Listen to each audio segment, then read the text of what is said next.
Team India క్రికెట్లో ఆటగాళ్లే కాకుండా కోచ్లు కూడా హైలైట్ అవుతూ ఉంటారు. ఎందుకంటే ప్రస్తుతం అగ్రజట్టుగా ఉన్న టీమిండియా 3 ఫార్మాట్లలో అదరగొడుతుంది. ఇక స్వదేశంలోనే కాకుండా విదేశాల్లో సైతం విజయాలు నమోదు చేస్తుంది. ఈ నేపథ్యంలో ఆటగాళ్లు సామర్థ్యాలతో పాటు వారికి కోచ్లుగా పనిచేసే అభ్యర్థులు సైతం హైలైట్ గా నిలుస్తారు. ఇలా ప్లేయర్లతో పాటు జట్టు విజయాలలో కీలకంగా పనిచేసే కోచ్లకు కూడా భారత క్రికెట్లో ఒక ప్రత్యేక స్థానం ఉంటుంది. అయితే ఇప్పుడు టీమిండియా జట్టుకు హెడ్ కోచ్ గౌతమ్ గంభీర్ బాధ్యతలు నిర్వహిస్తున్నాడు. వైట్ బాల్ ఫార్మాట్ లో అదరగొడుతున్నప్పటికీ టెస్టుల్లో మాత్రం ఆ స్థాయి అందుకోలేకపోయింది. అయితే దీంతో గంభీర్ పై విమర్శలు వస్తున్నాయి. ఈ క్రమంలో భవిష్యత్తులో టీమిండియాకు ఎవరు కోచ్గా సెట్ అవుతారు అని అడిగిన ప్రశ్నకు టీమిండియా మాజీ ప్లేయర్ ఆసక్తికర సమాధానమిచ్చారు.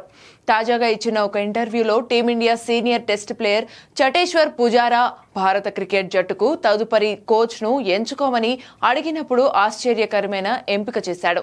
ఇటీవల టీమిండియా క్రికెట్ నుండి రిటైర్ అయిన రవిచంద్రన్ అశ్విన్ ను ఫ్యూచర్ కోచ్ గా ఎంచుకున్నాడు. అయితే గతంలో చాలా మంది క్రికెట్ నిపుణులు ఈ పాత్రకు ఎంఎస్ ధోనీని సూచించగా భవిష్యత్తులో భారత జట్టు పగ్గాలు చేపట్టగల వ్యక్తి రవిచంద్రన్ అశ్విన్ అని పుజారా అన్నారు.